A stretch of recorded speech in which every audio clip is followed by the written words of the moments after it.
काश्मीरमधील पहलगाम येथे झालेल्या दहशतवादी हल्ल्याचा शिवसेनेच्या वतीने तीव्र निषेध करण्यात आला।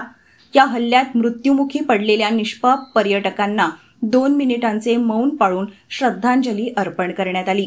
शिवसेना पक्षप्रमुख व राज्याचे उपमुख्यमंत्री एकनाथ शिंदे यांच्या आदेशानुसार आणि पूर्व विदर्भ संघटक किरण पांडव तसेच पक्ष सचिव व आमदार मनीषा कायंदे यांच्या मार्गदर्शनाखाली हा कार्यक्रम आयोजित करण्यात आला होता।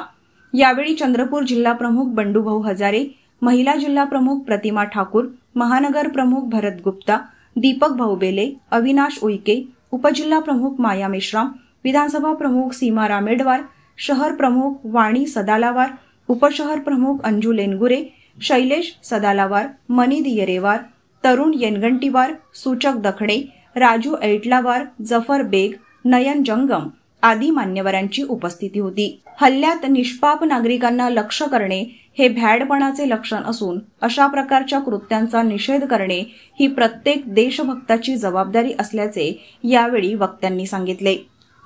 काल काश्मीर येथील पहलगाम येथे दहशतवाद्यांनी जे पर्यटकांवर हल्ला केला आणि त्याचे जे 27 आमचे पर्यटक मृत्युमुखी पडले त्यांना तर सर्वप्रथम शिवसेनेतर्फे आम्ही श्रद्धांजली देतो आणि जे हल्ला झाला त्यांच्यावर कडक कारवाई केली पाहिजे। पूर्ण जे दहशतवाद काश्मीरमध्ये आपले पाय पसरत आहे त्यांना पूर्णपणे मोदी सरकारने खात्मा केले पाहिजे ही आपल्या मार्फत आम्ही मोदी सरकारला निवेदन करतो आणि या घटनेचा आम्ही निषेध करतो। झालेल्या कुलगाम येथे भ्याड हल्ल्याच्या पहलगाम इथं जे हल्ला झाला त्याच्या मृत्युमुखी पडलेल्या सर्व 27 जणांना भावपूर्ण श्रद्धांजली।